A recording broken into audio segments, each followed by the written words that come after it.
يا أيها الذين آمنوا لا تتخذوا بطانة من دونكم لا يألونكم خبالا. شان نزول دي آیاتونو داسې دي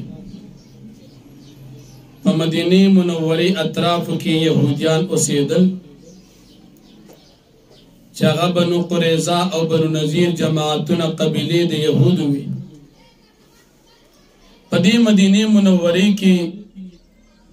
چې مشرکان او قبایل اوس او خزرج ایمان وروړو د دې زور تعلق چې د دې يهوديانو سره هغه برقرار وساتو.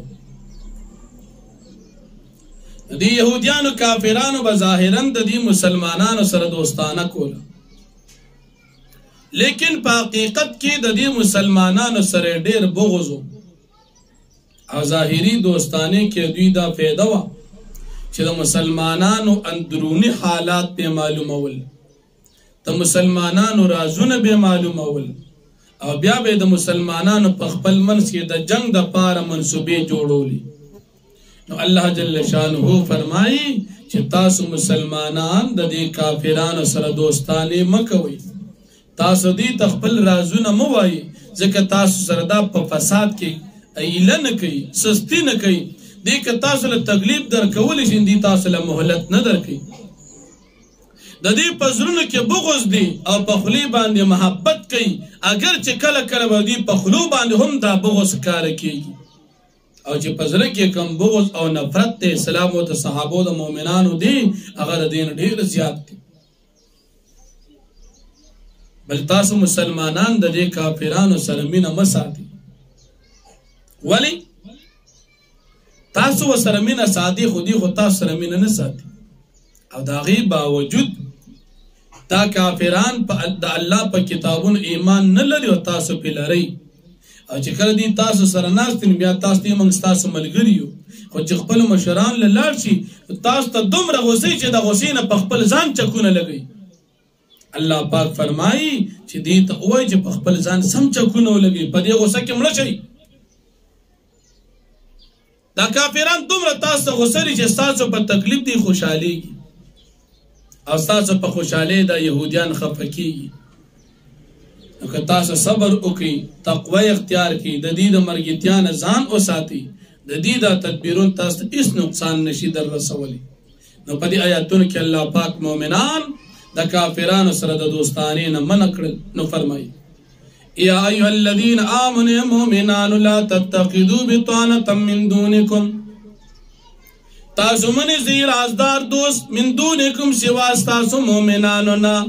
نو مسلمان به د مسلمان نه علاوه دوستانه د کافرانو سره نه کوي. لا یعلونکم خبالا، دې سستی نه کوي ستاسو سره په فساد کې، تاسو له په تکلیف در کولو کې. ودو دا کافران خوخوي ما عنتم ستاسو تکلیف، قد بدت البغضاء من افواههم، فتاقی سره ظاهریږي بغض د دوی د خلونهم، وما تخفي صدورهم اکبر، او هغه چې پټ کړي دي د دوی دي سینو دا بغض تاسو خلاف اړې زیات لوی دي. قد بینا لكم الآیات ان کنتم تعقلون، فتاقی سره بیانو تاسو آیاتونه د پاره دي ان کنتم تعقلون کې چې تاسو کې عقل وي. ها انتم اولئک تحبونهم، خبرداري مسلمانانو تاسو د دوی سره مینه ساتئ، ولا يحبونكم حال دار چې تاسو سره په خپل مینه نه کوي. وتؤمنون بالکتاب كله، او حال دار چې تاسو ایمان لرئ په ټولو کتابونو باندې. واذا لقوكم قالوا آمنا، او هر کله چې دوی تاسو سره ملاقات کوي نو دوی وایي چې موږ ایمان راوړی دي. وإذا خلوا عضوا عليكم الأنامل من الغيظ، او کله چې تاسو نه لاړ شي دی چکونه لګي تاسو خلاف د خپل ګوتو په سرونو باندې په خپل ګوتو باندې د ډېر غصې د وجنا. قل موتوا بغيظكم، تو فرمای پیغمبر علیہ السلام تاسو مړ شئ په خپل غصو باندې. ان الله علیم بذات الصدور، بشک الله پاک خپې دي پرازونو د سینو باندې. ان تمسسکم حسنه تسؤهم، کچره ورځيږي تاسو مؤمنانو ته خوشحالي نو خپکیږي دا کافران. وان تصبکم سیئه یفرحوا بها، کچره ورسیږي تاسو څه تکلیف دی خوشاله شي پاغي وان تصبروا وتتقوا کچره تاسو صبر وکړه تقوا می اختیار کړه لا يضركم كيدهم شيئا اذر نشي در رسول تاسو ته د دوی دا تدبیر ان الله بما يعملون محيط بشک الله پاک د دوی په عمل باندې حاته کول کی دي سزا به دوی تور کوي وَإِذْ غَدَوْتَ مِنْ أَهْلِكَ تُبَوِّئُ الْمُؤْمِنِينَ مَقَاعِدَ لِلْقِتَالِ فمخکې رکوع کې الله پاک د کافرانو دشمنی د مسلمانانو سره بیان کړه اوس په دې رکوع کې هم د مسلمانانو د کافرانو سره دشمنی او جهاد ذکر کیږي په دې ځای کې دوه غزوات بدل ته ذکر شي یو غزا به د بدر ذکر شي هغه به لږه مختصرا لږو آیاتونو کې بیان شي او دویمه غزا به د احد ذکر شي هغه به تفصیلا وي د بدر د غزا د احد د غزا په منځ کې ده پس آیاتونو کې د احد غزا او د هغې نه بعد بیا د بدر غزا بیا ورپسې د احد غزا ذکر کیږي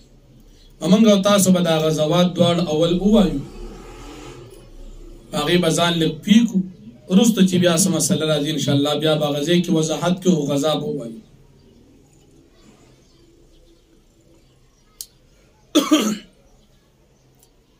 نبی کریم صلی الله علیه وسلم مدینه منورې ته چې کله تشریف یوړو مشرکان کافران د مسلمانانو خلاف په هر وخت کې په کوشش کې نبی علیہ الصلوۃ والسلام ته پیغام راغی چې د قریشو یو قافله تجارتی د ابو سفیان په نگرانی کې شام ته ورسېدله نبی علیہ السلام ځان سره صحابه کرام واخیستل چې دا قافله کله واپس راځي نو په دې قافله باندې موږ حمله وکړو په دې قافله کې د قریشو د قبیلې دیرش یا سلویخ غټ سرداران موجودو او ډېر قیمت والا قافله وه اسباب پکې ډېر زیاتو نبی علیہ الصلوۃ والسلام صحابه کرامو ته وفرمایل چې کوم کافرانو موږ او تاسو د مکې مکرمې د کورونو راوستي او هغې راغلي دي چې حمله پرې وکړو صحابه کرامو نبی کریم صلی الله علیه وسلم چې د مدینې منورې نه ووتل د قریشو کوم جاسوس قریشو ته خبرداری ورکړ چې ابو سفیان پسې د مدینې منورې نه صحابه د حملې د پاره اوتل قافله باندې حمله کوي چې کله کافران قریش ابو سفیان دی خبر شول دی وخت له ابو سفیان ایمان نور وړي هغه یو سړی مقرر ک زمزم ابن عمر الغفاری دله پیسې ورکړي چې دا والو سمره په تیزه دي چې ځان ورسو مکه مکرمه ته او خلکو ته وایي چې تاسو قافله لوټ کیږي کچره تاسو ځان زر ورسو قافله بس تاسو بچي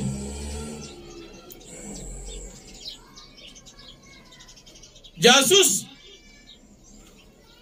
مکه مکرمه ته پیغام ورسو چې ورسېدو او خې زخمی کړي و جامع الټا چول خلک زر راجم شو خلکو ته وجدا شان مسلمانان ستاسو په تجارتی حق قافله باندې حمله کوي که خپل مال بچ کول غواړي نو زر روزي ابو جهل قبیله د مشرکانو سردار هغه ځان سره زر کسان پورا کړل جنگي او د بدر میدان طرف ترا ورسېدو نبی کریم صلی الله علیه وسلم ته پیغام ملو شو چې د قریشو قافله اخو صحیح طریقې سره سالم زمنګ نه بچ شو او زمنګ د پاره دوه لارې دي یا مدینه منورې ته لاړ شو او یا به داسې وکړو چې د قریشو دا کم جماعت د مکې مکرمې نه راځي د دې سره جهاد وکړو. صحابه کرام مشوره ورکړه چې زمونږ خوښه دا ده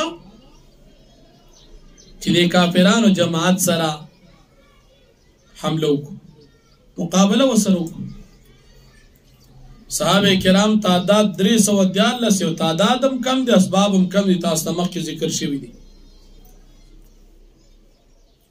قریش 1000 دي، ارسم ورسره زیات دي، تعداد هم زیات دي. درویشتم د رمضان دی د هجرت 2م کال لی د بدر میدان کې نبی علیہ السلام او مشرکان په مقابله کې شو. نبی علیہ السلام ته صحابه کرامو په یو اوچت ځای باندې خیمه ولګوله، سفر چې د هغې نه به د جنگ تماشه کوله. سفر ته عربی کې عریش وی. اوس د نبی کریم صلی الله علیه وسلم د سفر په ځای باندې هلته جومات جوړ دی، مسجد العریش ورته وی. الله دې موږ تاسو بیا بیا بوزي، ښایسته ځای دی. دې مشرکانو جماعت سره مقابله شروع شوه. په لار باندې یو کافر دی، د هغه نوم دی کورس ابن جابر فهری. هغه هم دې کافرانو ته وی چې بس زم در سره درځم. الله جل شانه مسلمانانو ته د امداد د پاره اول اعلان د 1000 فرشتو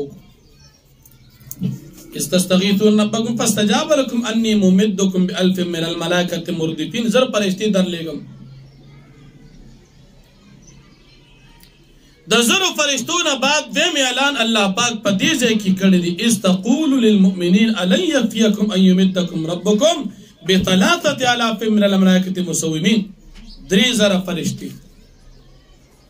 1000 فرشتي دا راغلي وي. 3000 فرشتي د دې پر راتلو کې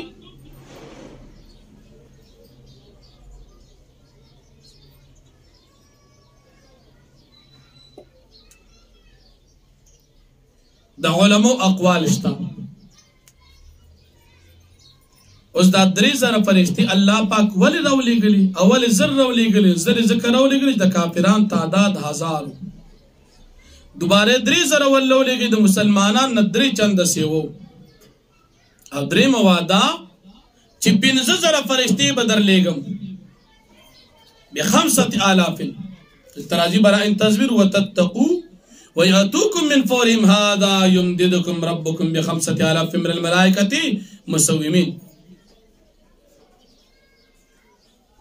دا اولنې وعده او دویم وعده پوره شو. زر فرشتي او 3000 فرشتي راغلي وي. او دا دریم وعده د 50000 فرشتو د دې په باره کې د علماء اقوال شته. فرشتي چې راغلي څنګه لباس کې وي؟ عروه ابن زبیر رضی الله عنه فرمایي د فرشتو په سرونو باندې پټکیو. د ټولو فرشتو په سرونو باندې ځل پټکیو. او بعض فرشتي پکې دا چې هغه پټکی په سر نو. او حضرت عبدالله ابن عباس رضی الله عنه فرمایي چې د جبريل علیہ السلام چې کم پټکی په سر هغه ځړو، د جبريل علیہ السلام په سر باندې ځړ پټکیو، او د نور فرشتو په سرونو باندې سپین پټکیو. الحمدلله د پټکی سنت دا صرف اهل سنت حاصل دي. څومره اهل بدع جماعتونه دي د سره پټکی نه وي، لکه تاسو به کتلی وابیان پټکی نه وي، پنځپیران پټکی نه وي، دا نور خو پکې لا پرېږده، دوی پټکی نه وي. او پټکی الحمدلله علماء دیوبند خپلم وي اهل سنت والجماعه دي. او په دستاربندو کې چې علما طالبان فارغېږي نه هغوی ته بیا دستاربندۍ کې پټکی په سره دا طریقه صحیح ده. پیغمبر علیه السلام پټکی والي دي، جبريل علیہ السلام پټکی په سر کړی دي، فرشتو پټکی په سر کړی دي. نو د حق معیار خو تاسو ته معلوم دی، دغه پیغمبر علیہ السلام دی. جهاد شو او یا کافران سرداران پکی مرداران شو او یا پکی قیدیان شو قیدیان مبارکی مشوری شو دی سره سوکو ابو بکر صدیق رضی اللہ عنہ ډیرو صحابه کرام مشوره ورکړي چې فدیت واخلو حضرت عمر فاروق رضی اللہ عنہ باندې صحابه کرام دا مشوره ورکړي چې سړی خپل رشتہ دار ملکی نبی کریم صلی الله علیه وسلم دی صحابه کرامو ته یو روایت کې دام راځي او تو فرمایي فدیه مو کواغ استلا نو ګوري د دې په بدل کې با په بل غزا کې بیا شهیدان ورکوي بیا دی اومنل صحابه کرام ویل بالکل جی زمون په شهادت هم خوختي فدیه مو والو او که شهیدان کیږي هغه هم خوختي هم له مقام دي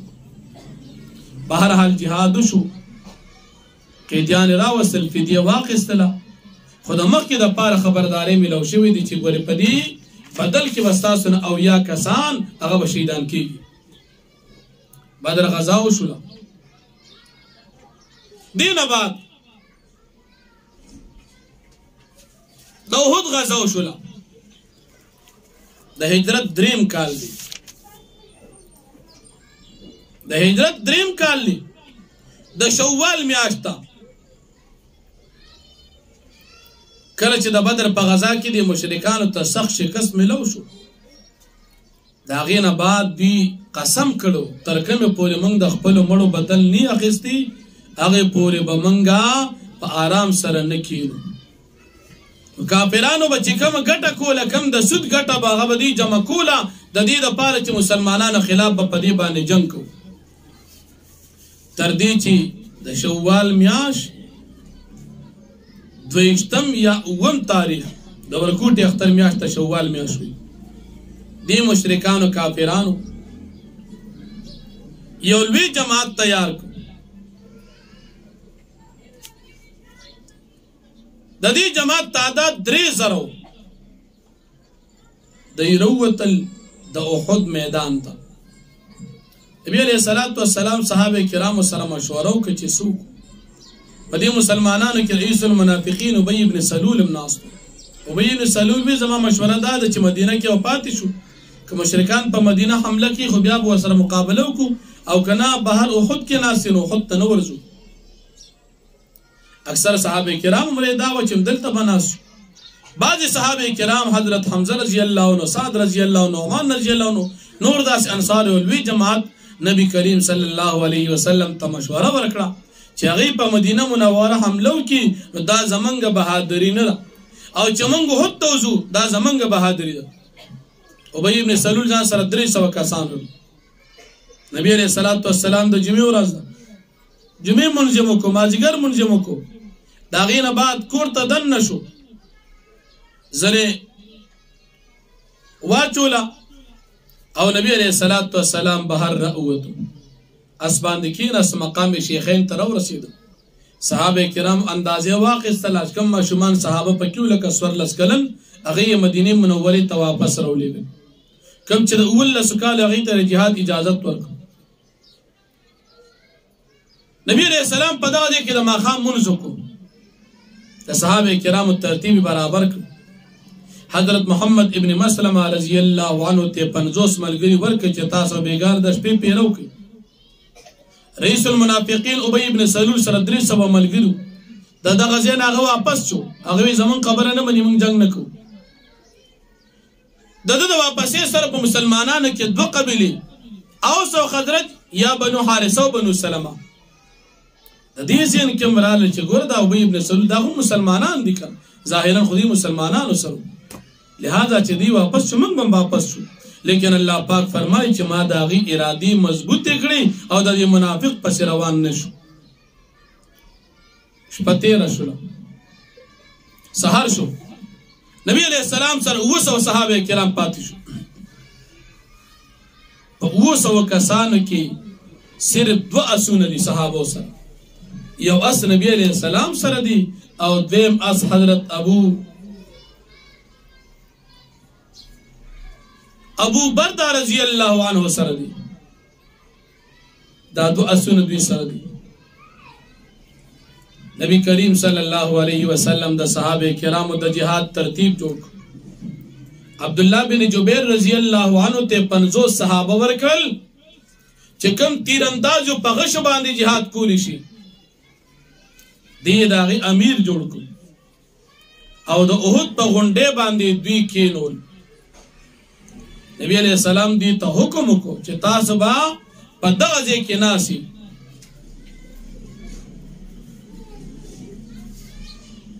چې کوم صحابه کرام هغه بغیر زریو داغي د پاره حضرت سید الشهداء امیر حمزه رضی الله عنه امیر جوړ کړ حضرت مصعب رضی الله عنه ته نبی علیہ الصلوۃ والسلام جنډا ورکړه د جهاد شروع شو کافران زیات دي 3,000 دي او مسلمانان هغه 900 دي اول کې مسلمانانو په دې کافرانو باندې چې کله مقابله شروع شو نو کافرانو شکست اخوړو او تختیدل بیا چې کله غنیمت راټولولو ټیم شو د احد په غونډه باندې چې کوم 50 صحابه ناستو عبدالله بن جبیر رضی الله عنه یې امیرو د ملګرو وته چې موږ به کوس شو د مسلمانانو سره به د غنیمت راغونکو د وته نبی علیہ الصلوۃ والسلام حکم دی زمونږ استاد د ناس ته موږ بکینو ای وته زمونږ د ناس ته ته ضرورت نشته جهاد ختم شو مقابله ختم شو کوز بشو بهر حال 12 صحابه کرام د سره پاتې شو او بقایا اتدر صحابه کرام د غزې نه راکوس شو چلان د راکوس شو حضرت خالد ابن ولید رضی الله عنه چې په دې وخت لا ایمان نور وړي د شات طرف نه رالل د احد د غونډې طرف نه او په مسلمانانو باندې حمله وکړه هغه ګټلې شوی جنگ د مسلمانانو واپس په شکست باندې بدل شو مسلمانانو ته پریشانی ورسېدل دومره په تکلیف سره شو چې هر سړی ځان بچ کو میدان کې چې کوم طرف ته لار ملاوېدل د دې کافران نه ځان بچ کو چې اوس ته بچ شو نبی کریم صلی الله علیه وسلم سره لګونته صحابه کرام تقریبا لس پاتې شو دا صحابه کرام نبی علیہ السلام سره دي او بقایا چې کم صحابه کرام دیغه خپل منځ کې یو بل جدا جدا شو پدې وخت یو بدبخت کافر چې په نبی کریم صلی الله علیه وسلم باندې گزار وکړ نبی علیہ السلام غاښونه مبارک پکې شهیدان شو په مخ مبارک کې د نبی علیہ الصلوۃ والسلام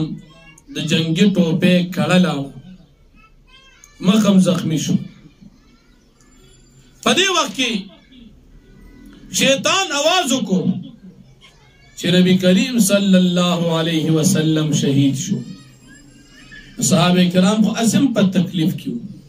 او چې د نبی علیہ السلام د شهادت आवाज ولګیدو صحابه کرام ډیر زیات بے حوصله شو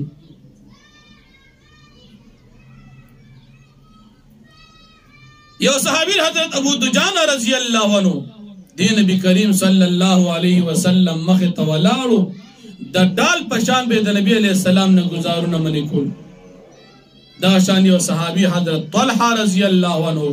د نبی علیہ السلام مخ تولاړو چې گزار بچا کو دی به من کو نبی علیہ الصلوۃ والسلام به دی بچ کو ډېر په سختي باندې صحابه کرام مخ شو دی طرح تکلیف ول ورسېدو یو دا چې دی په خپل منځ کې د خود بغونډه باندې اختلاف کې شو بازی وی کینو بازی وی نه کینو اخر دا بازی راکوس شو بازی پاتې شو دیم دا چې د نبی علیہ السلام د حکم پابندی او نکړه نبی علیہ السلام حکم کړ تاسو به کینې دی راکوس شو او دریم دا چې د نبی علیہ السلام د شهادت پیغام دی وریدو دا غي د وجنا دی په دې تکلیف کې شو اخر دا چې نبی علیہ السلام بیا د صحابه کرامو ته आवाज نبی علیہ السلام حضرت ابی ابن کعب رضی اللہ عنہ فرمائے دے خلق ته आवाज کما تراشي اخر صحابه کرام را جمع کړ اوم د جهاد په دې سور جنگ کې الله پاک په دې باندې خوب راوستو په دې صحابه باندې د خوب د وجنا د دې هغه خفګان ختم شو د دې استړیواله کم شو او د دین هغه یره لاړه واپس په کافرانو شروع کړه او هغه ګټلې شوی جنگ چې په شکست باندې بدل شوی واپس صحابه کرامو ته الله فتح ورکړه منافقانو ډرامې شروع کړې چې زمونږ نه منل وګوره کنه ته شهیدان شو زمونږ مشورې نه ده منلې کنه یا به کدی ته ویل چې راشي د خپل خلکو دفاع وکړي کنه دې منافقان به موږ له جنگ چل نه راځي الله پاک فرمایي جنگ چل ورزي خدا بزدل د جهاد کولی نشي بل دا مرګ چې راځي هر چا د پاره د مرګ زی مقرر دي پدې تکلیف سره د صحیح مسلمان او د منافق تمیز راځي او د مسلمان الله پاک پدې تکلیف کې فائدې خو دي یو دا چې مسلمان ته الله پدې تکلیف مرتبه ورکړي دویم دا چې الله پاک دی کې شهیدان اخلي او شهید اخستل دم د الله پاک انتخاب دی الله جل شانه چې سو اوغواړي چاته چت مقام او مرتبه د مرګ هغه مرګ د شهادت ورکی بل بیت ویلې شی مو کچره تاسو د بدر د قیدیان نفیدیا اخري تاسو به شهیدان ورکوي دي تیارو الله پاک دینا هغه فدیه واخستلا او یا صحابه کرام د احد په دی غزا کې شهیدان شو بیا نبی کریم صلی الله علیه وسلم تعالی پاک ہدایت اور رہنمائی ورکی چې دې صحابه کرام سره تنرمی کوا دې د پاره استغفار وکا دې سره مشورې کوا دا ستا ملګری دي کچره خطا یو غلطی ته او شو بیا هم ستا ملګری دي پرېږ دیما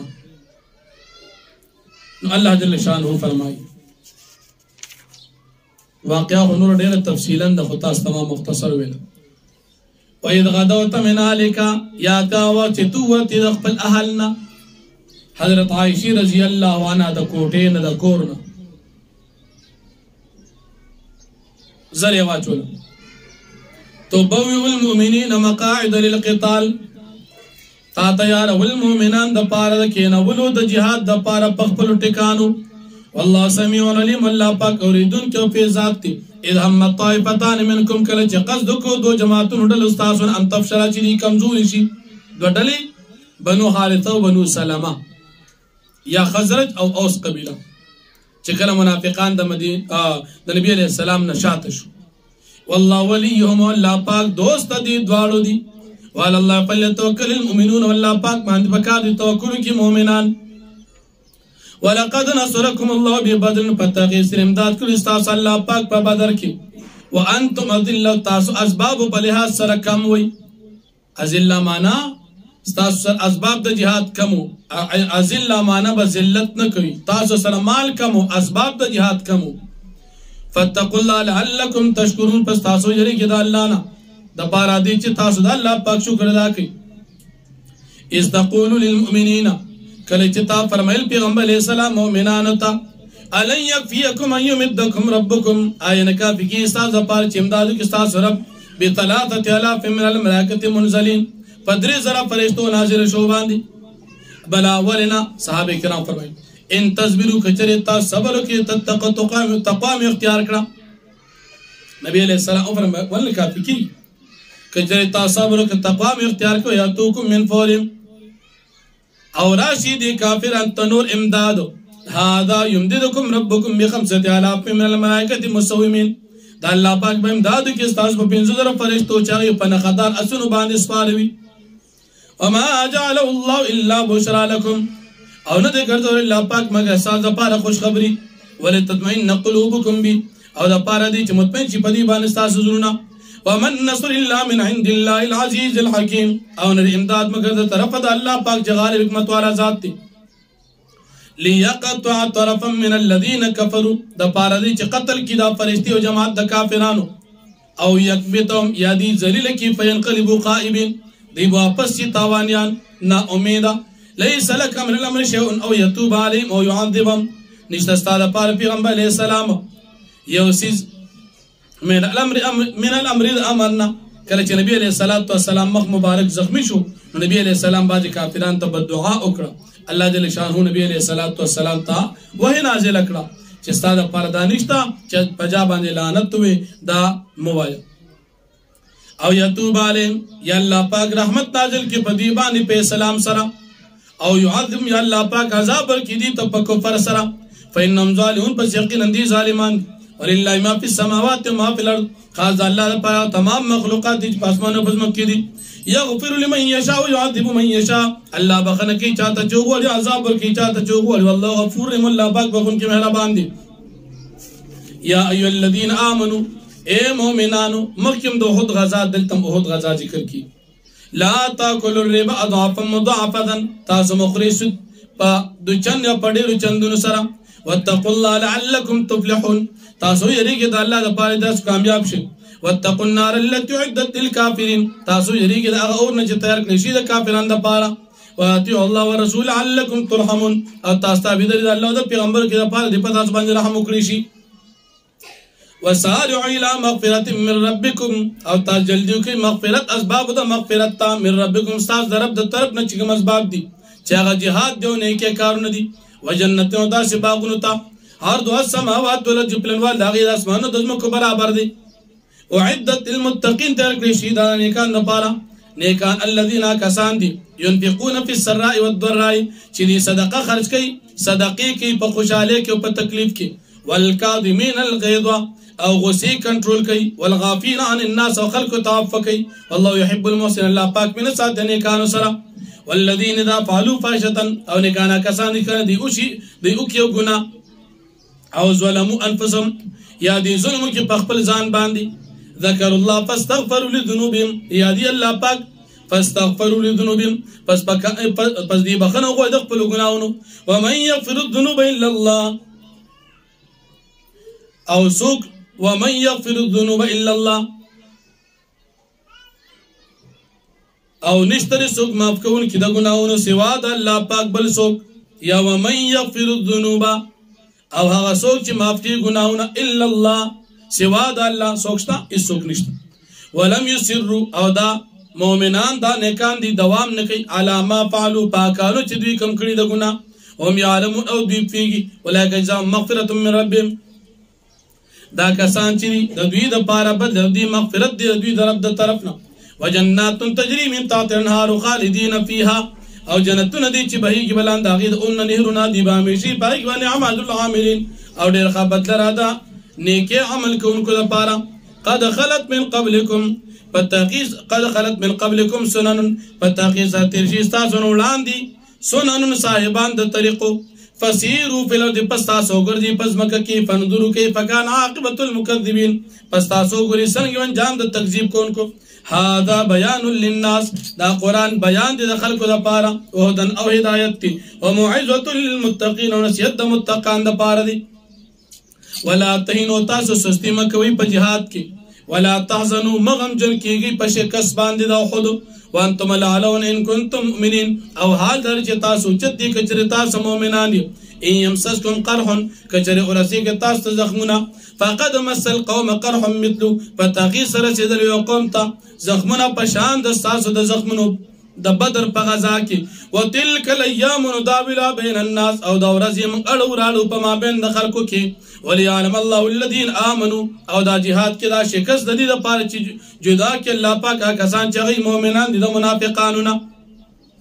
ويتخذ منكم شهداء او الله پاک اونې چې پتا چې شهیدان در کې پیدا کې چې مقام دي والله لا يحب الظالمين الله پاک منو ساتي د ظالمانو سره وليمحص الله الذين امنوا ويمحق الكافرين او دا پر دې چې الله پاک خالص کې کسان چې غي مؤمنان دي ختم کې کافران ام حسبتم تدخلوا الجنه آیات تاسو کار کې تاسو بجا داخل شي جنت ته ولما يعلم الله الذين جاهدوا منكم او حال داري چې نبي جدا کړ الله پاک هغه کسان چې مجاهدین دي تاسو نه ويعلم الصابرين او نبي جدا کړ الله پاک ويعلم الصابرين هغه سب ويعلم الصابرين الله پاک پیژني صبر کوونکي په مصیبتونو باندې ولقد كنتم تمنون الموت او پتاغي سره تاسو وی چې تاسو تمنا کول د مرګ من قبل ان تلقوا وړاندې د دې ملاقات د وحد غزا فقد رأيتموه وانتم تنظرون فتغیستر تاسو وینئ اسباب د مرګ حال در چې تاسو ته ګورئ وما محمد الا رسول. کله چې نبی کریم صلی الله علیه وسلم د شهادت افاق ورشوا الله رب العالمین د آیاتون نازل کړ چې نبی علیه الصلاۃ والسلام کو وفاتم شو تاسو خپل دین نه پرېږدئ ځکه دین دا هم انسان دی دا وفات کیږي با فی الحال لا وفات نه دی دا خبره د نبی علیه الصلاۃ والسلام وفات کېدل دا د انسانانو وفات کېدل عام دي نبی علیه الصلاۃ والسلام هم وفات کیږي او تاسو هم وفات کیږي نو د نبی علیه السلام د وفات کېدو سره به تاسو اورئ نه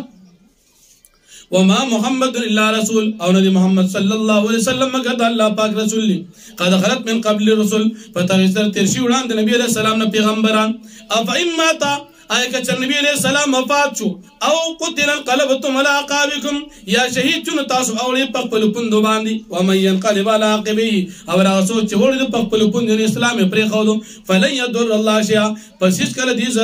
زر نشي رسول الله پاک دین تاسیس وسيجزي الله شاکرین زرد چې الله پاک بدل ورکی شکر گزار نیکانو کسانو ته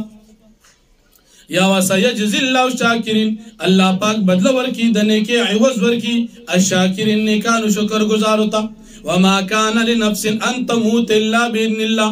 او نو دی ممکن د یو نفس لپاره چې وفات مگر الا باذن الله مگر الله پاک په اراده باندې کتاب مؤجلا په خپل وخت مقرر باندې ومن يريد ثواب الدنيا نؤتيه منها سوچ غواړي ثوابونه بدلی د دنیا منګور کې په دنیا کې ومن يريد ثواب الاخره نؤتيه منها سوچ غواړي بدلی د آخرت په آخرت کې منګور کې په آخرت کې وسنجزي الشاکرین او منقي بدلو ورکی او خي بدلی ورکو شکر گزار ہوتا وکایم من نبی قاتل معه او ډیر جد پیغمبران قاتل معه ربيون كثير قاتل معه جهاد کړه د ډیر د پیغمبرانو سره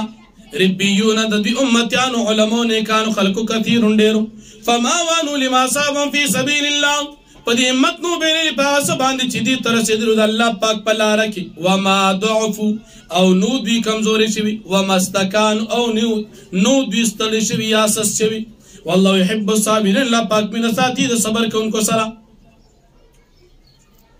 وما كان قولهم او نو وینا د دوی الا ان قالوا مگر دوی بوي ربنا اغفر لنا اے رب تمام توبه خاو ذنوبنا زمون گناهونه و اسرافنا او زمون زیاتی فی اموالنا فی امرنا بخپل کارونو کې وثبت اقدامنا ومضبوط کې زمون قدمنا وانصرنا على القوم الكافرين او تمدادو کې زمون په قوم کافرانو مقابل کې فآتاهم الله ثواب الدنيا وحسن ثواب الاخره پس ورکړي ته الله پاک فتح د دنیا ثوابونه د دنیا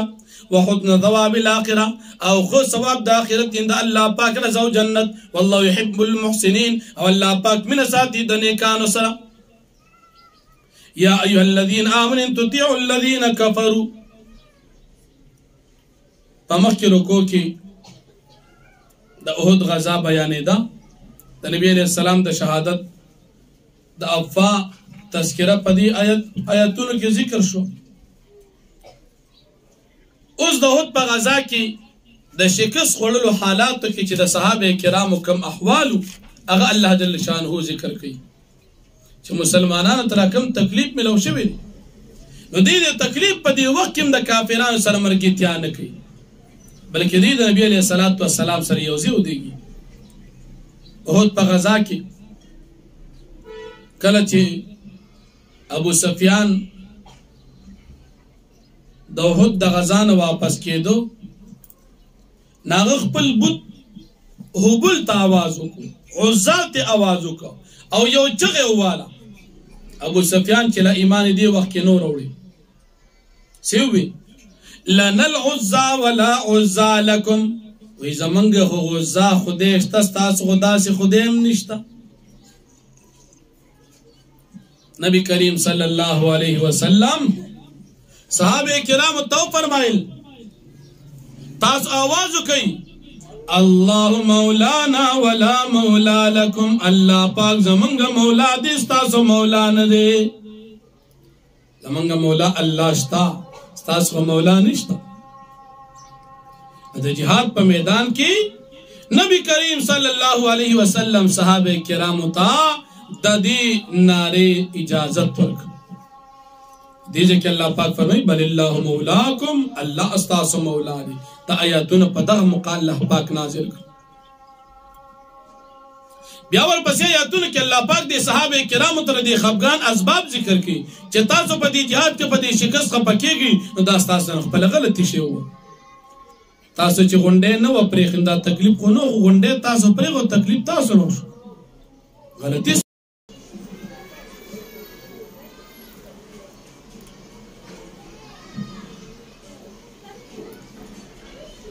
سنلقی فی قلوب الذین کفروا الرعب زرد چمنگ بواجو پزن لے کسان کی چی کافران دی رب ما اشرکو باللہ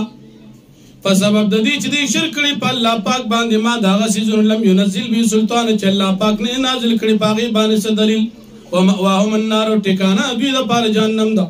وبی سمت الظالمین و دا دیر بدا ٹکانا دا ظالمان دا پارا وَلَقَدْ صَدَقَكُمُ اللَّهُ وَعَدَهُ اسْتَحُسُونَ بِإِذْنِهِ او پتغسر اللہ پاک رشتہ کا پل وعد دا امداد کل چتاسو کٹکول لی کافر اللہ پا حکم بانی حتی تردی پویدہ فشلتم کل چتاسو کمزوری شوئی و تنازعتم فی الامر تاسی اختلافو کو دا نبی علیہ السلام پا حکم کی واسیتم من بعد ما راکم ما تحبون او تاسو مخالفتو کو پس داغی چتاسو اولی دا لغس چتاسو خول منکم من یرید دنیا واجی پتاسو کیا غسوک دی چاگی خواری دنیا منکم من یرید الاخر باجی آگا دی چاگی خواری اخیرت ثم صرفکم عنهم لیبتلیکم بی اللہ پاک ولی استاسن دا فتح پا شکست باندی دا پارے دی امتحان کی پتاسو باندی وَلَقَدْ عَفَا عَنْكُمْ او پتاقی سر اللہ پاک حفو کرتاسو تا واللہ ذو فضل علی المؤمنین واللہ پاک خوند فضل لی پا مومنانو استسعدون ولا تلون علی حد کل جتاسو خطیو تاسو نکتل شاتا والرسول يدعوكم استسعدون کل جتاسو خطیب پغرونو باندی ولا تلون على حد او تاسو رستو نکتل پیچا باندی والرسول يدعوكم او پیغمبر علیہ السلام تاسو را بللی فی خلاکم شاتا فاتابکم غمم بغم لکی لا تحزنو